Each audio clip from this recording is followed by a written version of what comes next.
Prêt à faire pousser votre savoir-faire ?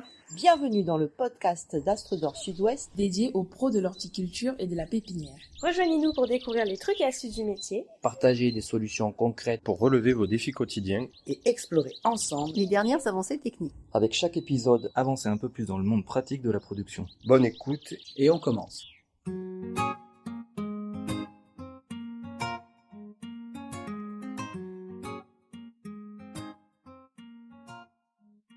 Bonjour à tous, on se retrouve aujourd'hui pour un podcast qui portera sur les auxiliaires de culture. Pour en discuter, je suis avec Émilie Mogin et Doina Njike, que je vais laisser se présenter. Bonjour à tous, moi je m'appelle Émilie Mogin et je travaille comme ingénieure de recherche et innovation à la station d'expérimentation d'Astrodor Sud-Ouest. Donc Doina Njike, donc je suis principalement sur les missions défis fermes avec un groupe d'horticulteurs engagés dans la réduction des pesticides et en parallèle je suis également conseillère horticole et je travaille sur des projets XP avec ma collègue Émilie. Déjà pour commencer, qu'est-ce qu'un auxiliaire ?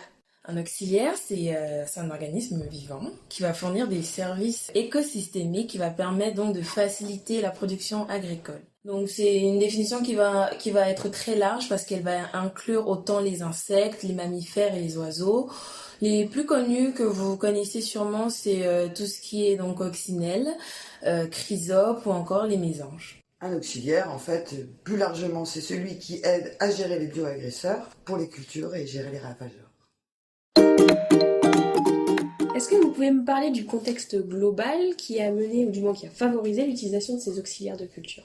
Ces dernières décennies, on a largement utilisé les produits phytosanitaires pour lutter contre les insectes ravageurs dans les cultures, mais on a aussi pu voir rapidement leurs limites, qu'elles soient environnementales par rapport à la pollution qu'elles occasionnaient, mais aussi sur la santé humaine et les maladies chroniques qu'elles pouvaient occasionner et développer. On a aussi vu apparaître un certain nombre de phénomènes de résistance. Les insectes eux-mêmes devenaient résistants face à ces molécules et ils étaient plus aussi efficaces qu'avant. Il y a des résidus en plus chimiques qui se mettent sur les produits qui sont consommables et ils ont une connotation qui est devenue assez négative par rapport à la population et aux consommateurs.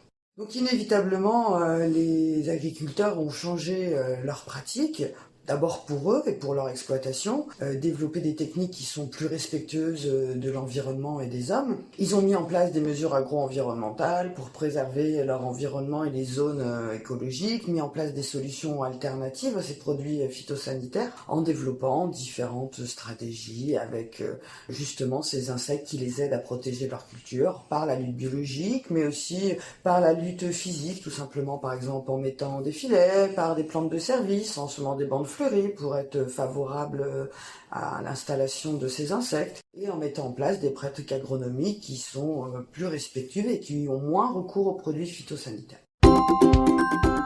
En parallèle, il y a pas mal de mesures réglementaires qui se sont mises en place pour qu'on réduise l'utilisation des produits phyto, aussi bien pour la partie production que pour la partie jardin.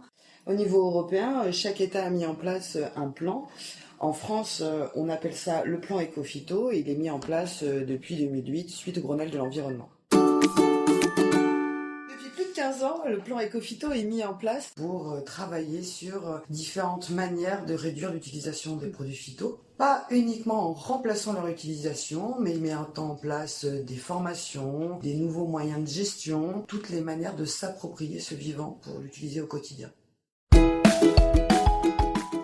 Domaine public, plus récemment, on a aussi interdit l'utilisation du recours aux produits phytopharmaceutiques depuis janvier 2017 avec la loi Labbé et ça s'est étendu aux jardins familiaux en 2022, aux parcs d'attractions, mais aussi aux cimetières. Donc aujourd'hui, c'est l'ensemble de la société qui doit faire face au retrait de ces molécules et faire différemment. Mais on sait faire différemment, il faut juste qu'on apprenne à le faire ensemble et qu'on modifie légèrement nos pratiques pour utiliser les auxiliaires au quotidien. Quand on parle d'auxiliaires, on parle aussi bien, comme l'a dit Doina, de vertébrés, donc d'oiseaux, de petits mammifères insectivores, d'invertébrés aussi, donc les insectes, les arachnides, mais aussi de micro-organismes. Ils ne vont pas avoir les mêmes modes d'action. Comment on va pouvoir les catégoriser ? En général, on parle de lutte biologique quand on parle des insectes, mais plus largement, quand on réduit le recours aux produits phytosanitaires, on parle de biocontrôle. Dans ces cas-là, on a les macro-organismes, qui sont plutôt tout ce qui est invertébrés, acariens, insectes et nématodes. On a les médiateurs chimiques, tout ce qui est odeur et qui va avoir de valeur de signal entre les êtres vivants. On va avoir les micro-organismes, tout ce qui est champignons, bactéries, virus. Et enfin, on va avoir les substances naturelles qui vont pouvoir être utilisées aussi pour lutter contre ce ravageur.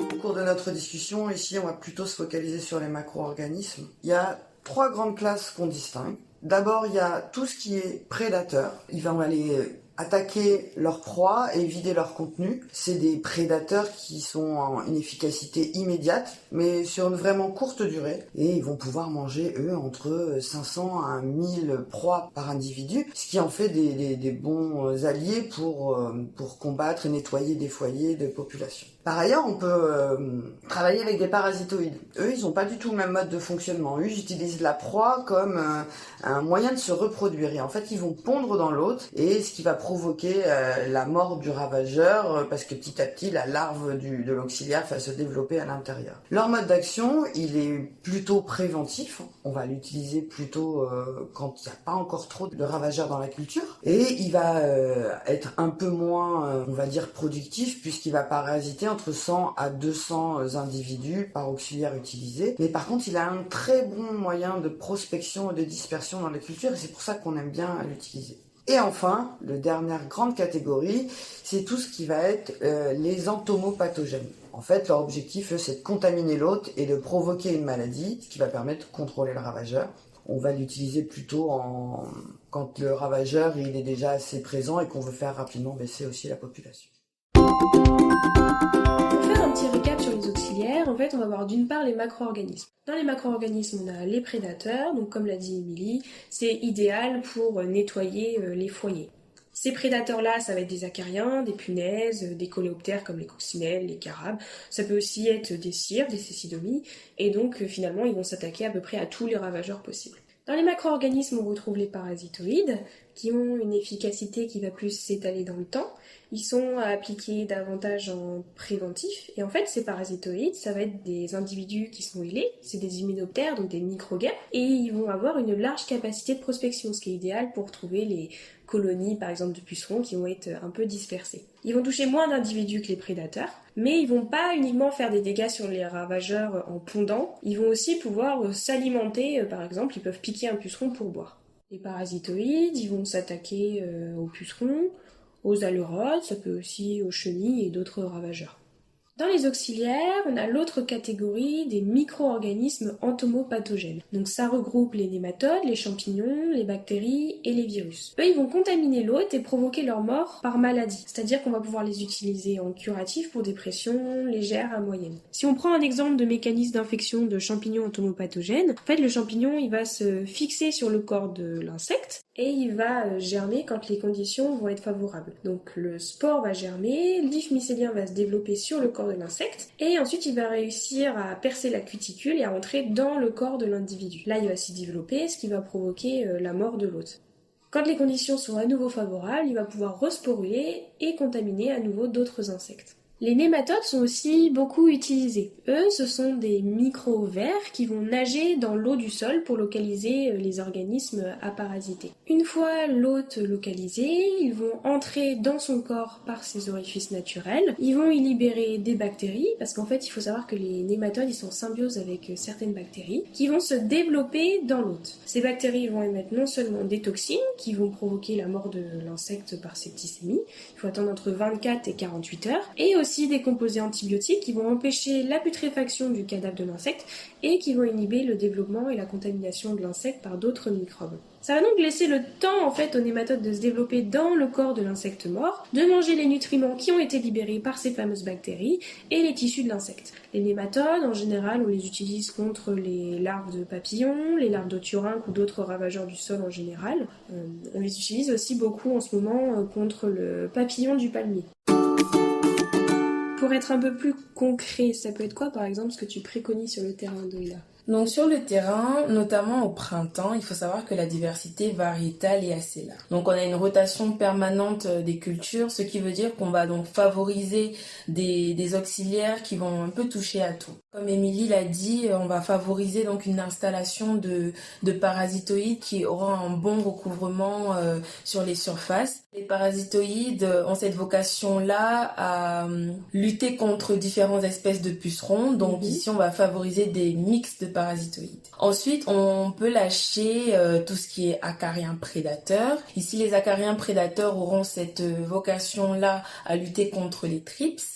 Selon les températures, il y aura différents types d'acariens qui seront lâchés. Et comme dernier exemple, je peux donner l'exemple de prédateurs. Ici, on peut parler de chrysopes, de cirphes. On sera plutôt sur des lâchers lorsqu'on a des très grosses pressions et on veut faire un petit nettoyage. Voilà, on va privilégier plutôt des prédateurs. L'avantage des chrysopes, c'est que c'est très généraliste. Oui, c'est très généraliste. Par contre, il faut faire attention. C'est des prédateurs nocturnes, donc des fois on ne les retrouve pas. L'indicateur, ce sera les pontes qu'elles vont laisser derrière pour savoir si elles ont bien été efficaces et si elles vont proliférer dans le temps. Ça ressemble à quoi, par exemple, les pompes de chrysopes? Alors, il faut savoir que ça va dépendre de l'espèce qu'on lâche. Nous, généralement, on va lâcher l'espèce Chrysopa carnea, qui, elle, fait habituellement ses pontes sur les faces inférieures du feuillage. Elles vont ressembler à une sorte de fil, en fait, où à l'extrémité de ce fil, on va observer donc la ponte qui ressemble généralement à une forme de ballon ou de grain de riz. Voilà, on les loupe pas généralement. Ok, donc ça fait un petit fil un peu blanc transparent avec un grain de riz blanc au bout. C'est ça.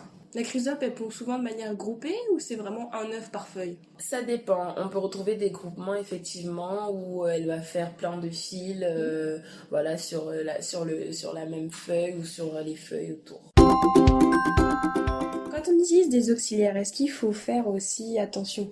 On peut pas lâcher les auxiliaires n'importe quand parce que, comme on en a parlé, les parasitoïdes, ils pondent leurs œufs à l'intérieur du ravageur. Donc, si le ravageur n'est pas présent, on peut pas être non plus trop en préventif. Sinon, il n'a pas suffisamment d'impact. A contrario, les prédateurs, ils sont des gros consommateurs, en fait, de ravageurs. Et si vous avez des trop petits foyers, en fait, le prédateur, il va pas trouver assez à se nourrir et pour le coup, il va durer très peu de temps dans la culture. Donc il faut trouver un équilibre entre j'ai suffisamment de ravageurs pour introduire mes prédateurs ou j'ai suffisamment par exemple de pucerons pour introduire mes parasitoïdes, mais il faut avoir la bonne temporisation pour pas se laisser à la fois déborder par le ravageur mais suffisamment bien installer l'auxiliaire.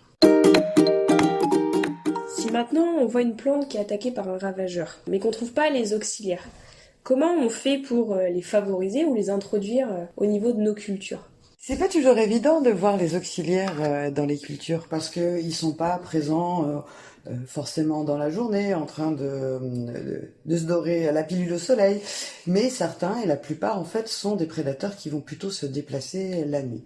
Après, il y a différents stades. Par exemple, on parlait de la chrysope. Les chrysopes, c'est les larves qui sont plutôt nocturnes, qui vont être très friandes de pucerons. Mais on a plutôt tendance à voir l'adulte, qui est un bel insecte vert aux yeux dorés, qu'on a l'habitude de voir, par exemple, sur sa terrasse la nuit, parce qu'il est attiré par la lumière. C'est comme ça qu'on peut les discerner. Après, qu'est-ce qu'on peut faire pour les favoriser? Souvent, la production de fleurs à proximité et de fleurs qui fournissent une qualité, une quantité de pollen importante sont là pour nous faire voir les cirphes et les différents prédateurs qui viennent. Souvent, le stade adulte, il est nectarifère et floricole et favoriser des essences autour de ces cultures permet d'améliorer leur observation au quotidien. Donc ça, finalement, c'est la lutte biologique qu'on va appeler par conservation. Le fait d'avoir des auxiliaires déjà naturellement présents dans le milieu, on va mettre des bandes fleuries ou autres plantes de service pour les garder un peu à proximité de nos cultures. Exactement. Et si, par exemple, on n'a pas trop de biodiversité autour de notre culture, comment on peut commencer justement à avoir ces auxiliaires-là ou à vraiment les attirer ou même les introduire dans le milieu? Bon, après, si on n'a pas ces infrastructures-là ou si on va dire même, on va dans l'extrême, hein, on va sur une année où on a très peu de floraison, on n'a pas de plantes très nectarifères et autres, il existe des partenaires qui nous accompagnent dans le quotidien, chez qui on va donc commander des auxiliaires, hein. Je peux citer BioBest, Copert, il y en a qui travaillent avec CIC, Bioline. Donc voilà, on travaille également avec des partenaires de la filière qui ont aussi ce rôle-là de nous accompagner sur l'introduction des auxiliaires dans les cultures. Et eux, comment ils font pour avoir ces auxiliaires-là? La lutte biologique, en fait, c'est du biomimétisme. On va aller chercher dans l'environnement les prédateurs ou les parasitoïdes qui existent contre le ravageur donné qu'on est en train d'étudier. Un ravageur, c'est juste une explosion d'une espèce à un moment donné sur une culture, et nous, ce qu'on veut, c'est le gérer. Donc on va aller chercher dans l'environnement, ce qui existe déjà, et ce que font ces entreprises, qui sont des fournisseurs d'auxiliaires, en fait, c'est qu'ils vont utiliser ces auxiliaires, les multiplier en masse, et les redistribuer, les revendre sous un format qui nous permette de faire des lâchers inondatifs et répétés pour lutter dans la serre ou dans les cultures contre un ravageur donné. On va utiliser en fait la capacité de l'auxiliaire à se reproduire rapidement, lui donnant ses conditions favorables. Et quand on fait de la lutte biologique par conservation, c'est ce qu'on essaie aussi de reproduire, c'est de lui fournir à la fois la nourriture et l'habitat pour que, au lieu d'acheter ces auxiliaires, ils se reproduisent directement dans l'environnement naturel autour de nous. Et c'est pour ça qu'on va vouloir préserver le milieu avec des haies qui vont être composées de différentes essences pour apporter du pollen tout au long de l'année, des bandes fleuries qui vont pouvoir faire le relais entre les cultures et les abords, mais aussi des plantes refuges, par exemple, qui permettent à certains de ces auxiliaires de passer l'hiver tranquillement et puis pouvoir ressortir plus rapidement au printemps. Est-ce que c'est possible des fois de faire nos propres élevages d'auxiliaires? Oui, c'est possible. Je peux prendre l'exemple de l'Atheta coreara que l'on utilise généralement pour lutter contre différents ravageurs. Ces auxiliaires-là vont un peu toucher à tout ce qui est ponte de papillons, les pupes de thrips que l'on va retrouver dans le terreau par exemple. Donc c'est vraiment des alliés tout au long des saisons. Pour le faire, on va les introduire dans un terreau qui est généralement le même que celui qu'on a en culture et on va prendre le soin quand même de les nourrir toutes les semaines pour qu'elles puissent proliférer et s'introduire au sein des cultures de façon homogène. Généralement, déjà, c'est pas des auxiliaires qu'on retrouve très facilement en extérieur comme ça. Donc, on va plutôt passer par le biais des fournisseurs. Et après, ils nous fournissent également le kit nécessaire, donc le petit seau avec les petits trous. Ils nous fournissent également la nourriture. Et on va juste essayer de maintenir un terreau humide parce que c'est des auxiliaires qui vont aimer l'humidité mais pas trop, attention moisissure, et on va les introduire donc sous les tablettes ou directement sur les tablettes pour être directement en contact avec la culture et généralement ça va tout seul, ils sont pas difficiles à gérer. En termes d'élevage, on peut aussi prendre une plante qui est complètement contaminée par les pucerons, la mettre dans une petite cage et introduire quelques parasitoïdes, ce qui va permettre de démultiplier la population de parasitoïdes qui après ira d'elle-même se disperser dans la serre. Si on se focalise maintenant sur la lutte biologique augmentative, dont la lutte inondative, qui consiste à lâcher des grandes quantités auxiliaires reçus de la part de nos fournisseurs, et donc une fois qu'on va les recevoir, on va pouvoir les appliquer directement sur nos cultures. Comment ça va se dérouler globalement? Sur quel support on va recevoir les auxiliaires? Comment ça va être livré? Déjà, quand on reçoit généralement les auxiliaires comme un colis à la poste, donc ils sont généralement fournis avec un pain de glace pour maintenir une certaine température, une certaine fraîcheur. Et quand on les reçoit, l'idée c'est de les lâcher le plus vite possible. Parce que en fonction des températures, on peut avoir un taux de mortalité qui va varier. Donc généralement quand il fait très chaud, on préconise, si on a le temps de le faire, de lâcher directement les auxiliaires. Et si on n'a pas le temps, on va les mettre à l'ombre, à l'ombre pour éviter les chocs de température ou autre. Donc, pas d'exposition au plein soleil ou pas dans le frigo pour éviter certains chocs thermiques. Ok, donc on les reçoit, imaginons il fait 40.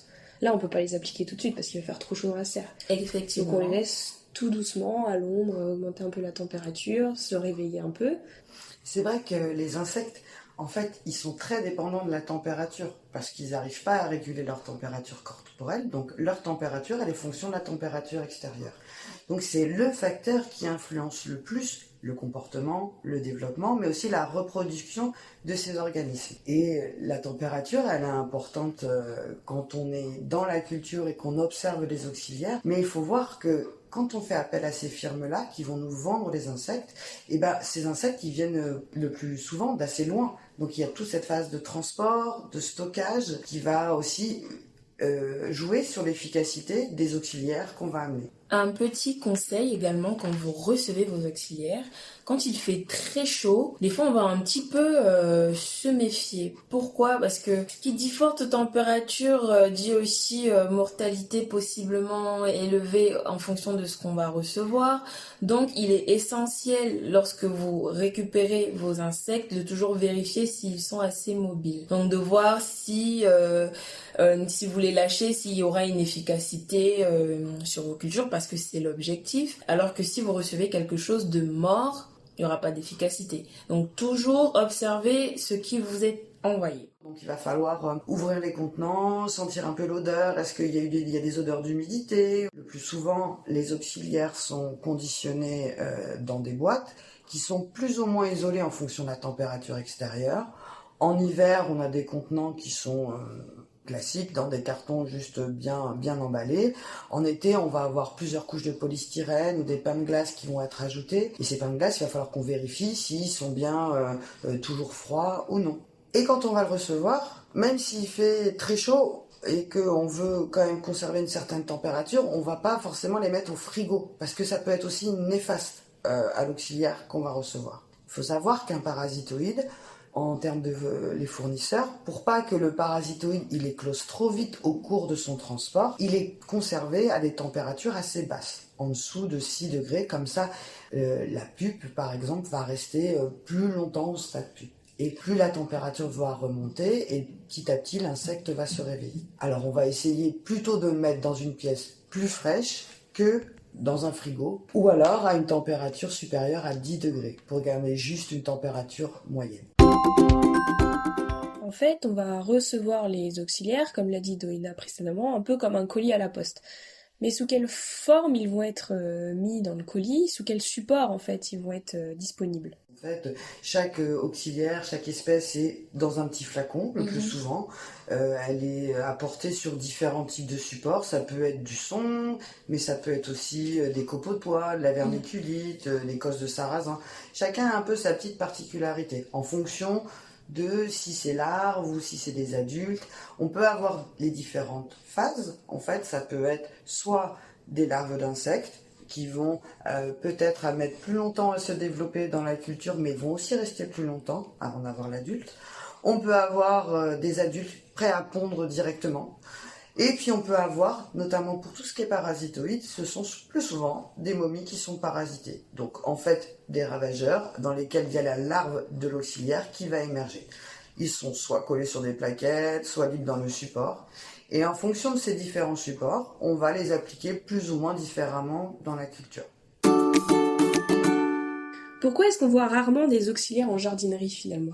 On voit pas souvent de coccinelles ou de parasitoïdes dans les rayons de supermarché. C'est des insectes vivants, donc en fait ils sont difficiles à transporter et à maintenir longtemps à un endroit donné. Ils ont besoin d'un environnement, ils restent pas longtemps dans la boîte. Donc globalement, dans une jardinerie, vous pouvez en acheter, mais il faut se rapprocher de son vendeur parce qu'en général on va vous vendre une petite carte et vous allez ensuite envoyer cette carte par la poste et on va vous renvoyer les auxiliaires associés. Comme ça ils seront tout frais quand vous les recevrez chez vous. Donc exactement ce qui est fait chez les producteurs finalement. Exactement.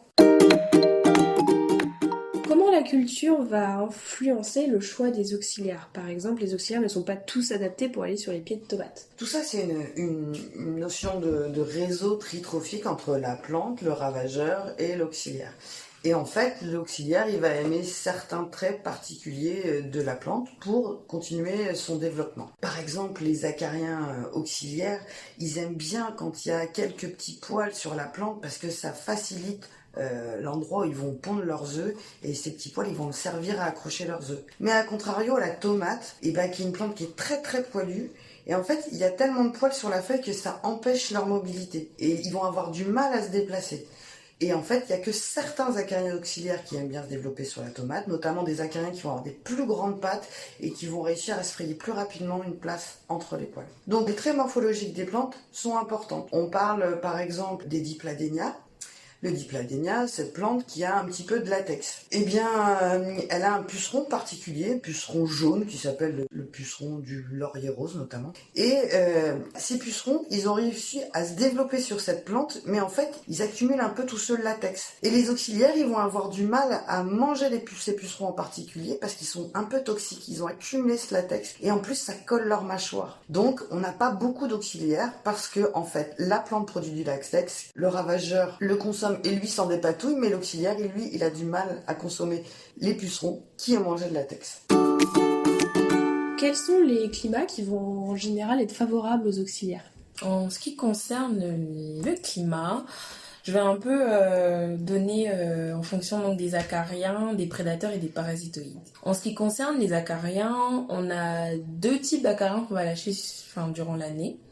Alors, le premier type d'acarien, on est plutôt sur des températures basses, donc au printemps, entre 8 et 12 degrés. Et lorsqu'on approche des températures un peu plus hautes en été, on va lâcher des acariens qui seront plus dans un spectre de température entre 25 à 30 degrés. En ce qui concerne les prédateurs, donc si je prends l'exemple des chrysopes, c'est des auxiliaires qu'on va généralement lâcher minimum à 12 degrés et qui supportent des températures maximum de 25 degrés. Et pour les cirfes, on est généralement entre 8 et 10 degrés pour les lâcher. Et enfin, en ce qui concerne les parasitoïdes, ce sont des auxiliaires qu'on peut lâcher toute l'année lorsque les températures sont supérieures à 15 degrés. Par rapport à ces températures, ce sont des seuils indicatifs.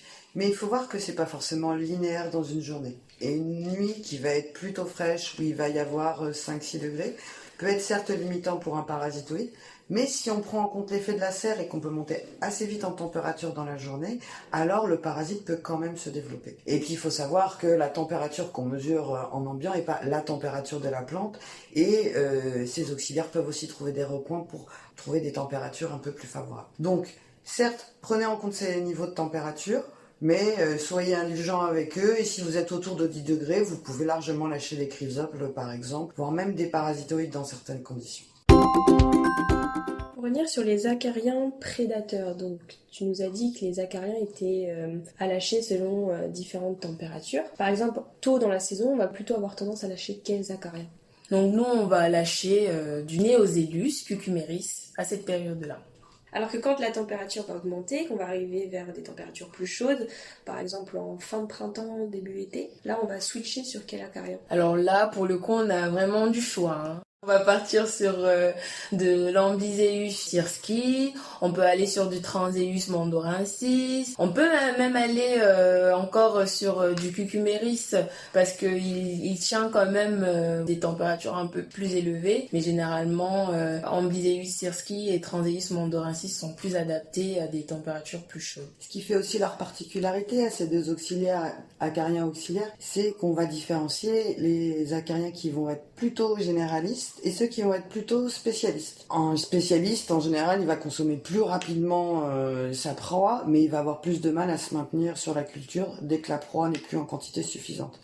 Un généraliste, il va pouvoir consommer plusieurs types de proies, ce qui peut être aussi intéressant parce qu'il va manger à la fois des larves de thrips, mais aussi des larves d'aleurone.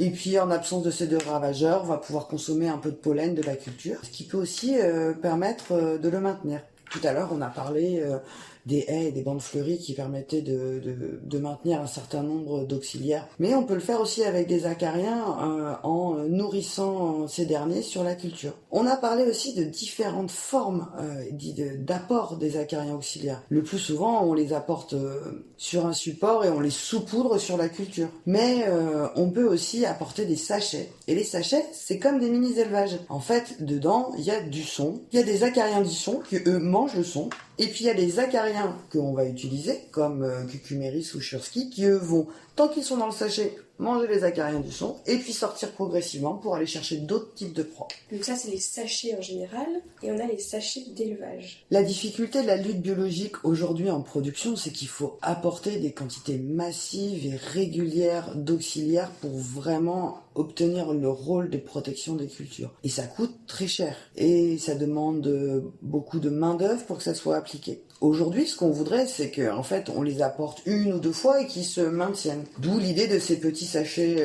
d'élevage qui vont permettre de diffuser pendant plus longtemps qu'un sachet. Donc, différentes techniques de production sont mises en œuvre pour que ces auxiliaires durent plus ou moins longtemps dans la culture et qu'on ait à les réappliquer moins souvent. Parce qu'un sachet normal par rapport à un sachet d'élevage, ça va être quoi la durée en fait de diffusion des auxiliaires? Quand vous l'apportez en vrac, comme ça, c'est-à-dire saupoudrer son son qui contient son acarien auxiliaire, on va être sur une efficacité d'une 15aine de jours. Quand on va l'apporter sur un sachet de relargage, on va être environ sur 4 semaines. C'est-à-dire qu'en général, le sachet contient les différents stades de l'acarien et pendant 4 semaines, on va avoir des adultes qui vont sortir progressivement et on va être sur un sachet qui fournit au moins 250 individus. Et puis après, il y a les sachets d'élevage. La différence entre les deux types de sachets varie sur comment ils sont composés à l'intérieur et quel type de nourriture et quel type de stade. Et sur un sachet d'élevage, normalement, on peut être jusqu'à 8 semaines de libération. Mais des fois, on a des surprises avec les sachets parce que le principal problème des sachets, c'est aussi les souris qui viennent les manger. Elles aiment bien ça, elles aussi, le sang. Sur quels critères on peut se baser pour choisir un auxiliaire? On va choisir l'auxiliaire en fonction principalement de sa production et de sa culture. Déjà, on va essayer de savoir quel type de ravageur on a, pour savoir quel auxiliaire on met en face. On va choisir plutôt un prédateur ou un parasitoïde, le plus souvent une association des deux. Mais par exemple, sur les parasitoïdes, c'est espèce spécifique. Donc il faut bien connaître l'espèce de puceron pour y associer le bon parasitoïde en face. Après, ça va dépendre aussi du mode de culture et de la durée de la culture. Les parasitoïdes, on a dit qu'il fallait qu'ils pondent dans les pucerons. Et le temps que l'auxiliaire il émerge, en fait, il faut une 15aine de jours. Donc on ne va pas avoir une action immédiate.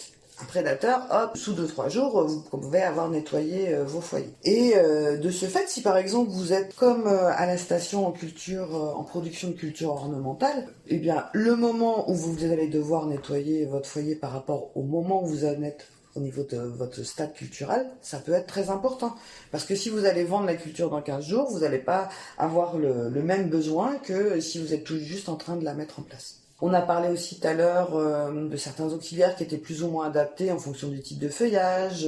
On a parlé aussi de certains auxiliaires, notamment de tout ce qui est stade adulte, des chrysopes et des cires qui ont besoin de pollen pour se reproduire. Et donc, s'ils ne trouvent pas ce pollen dans la serre, ils vont assez vite partir de la zone de production pour aller trouver ce moyen-là à l'extérieur ou ne pas se multiplier, ne pas se développer dans la serre. Et donc, il va falloir les rapporter très souvent. Mais en fait, le plus souvent, le critère de base pour choisir son auxiliaire, c'est aussi sa facilité de mise en place, son coût et par rapport à ses conditions de culture. Quand vous discutez par exemple avec des gens qui sont plutôt du sud de l'Europe et quand on parle de lutter contre le TRIPS, ils se demandent pourquoi on n'utilise pas plus souvent des punaises de type Orius. Mais en fait, en France, en fonction des conditions climatiques, elles s'adaptent plus ou moins bien parce qu'on a moins de chaleur et donc elles arrivent moins rapidement dans nos cultures.